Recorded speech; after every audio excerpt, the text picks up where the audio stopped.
So I was out to breakfast with a guy by William Lane Craig, who is a brilliant PhD philosopher and theologian. And I asked him this question when I was probably, 26, 27 years old.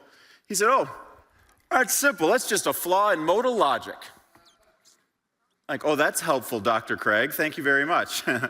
What he was saying the idea that free will and sovereignty or foreknowledge have tension is one that's only a problem if you see time as a linear timeline.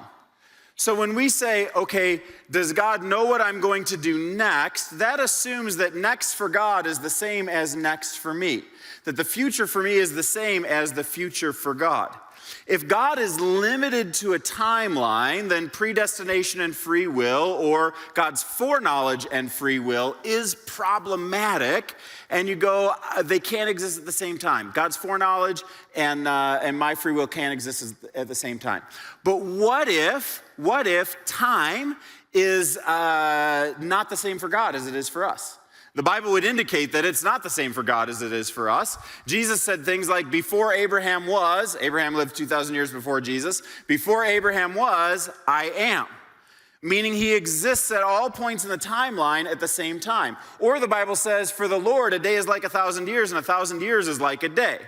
And you can imagine if God was the one who created time, God does not exist on the line of time. God exists outside of time. So he can perfectly see what's happening at all points on the timeline without violating our free will.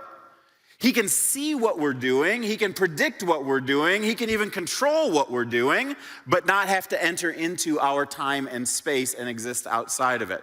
So I would say free will is not an illusion. Free will is part of what it means to be created in the image of God. God gave it to us upon the time of creation, but at the same time, it doesn't marginalize what God knows about what's going to happen. This is how God can be both sovereign, in control, and relational all at the same time.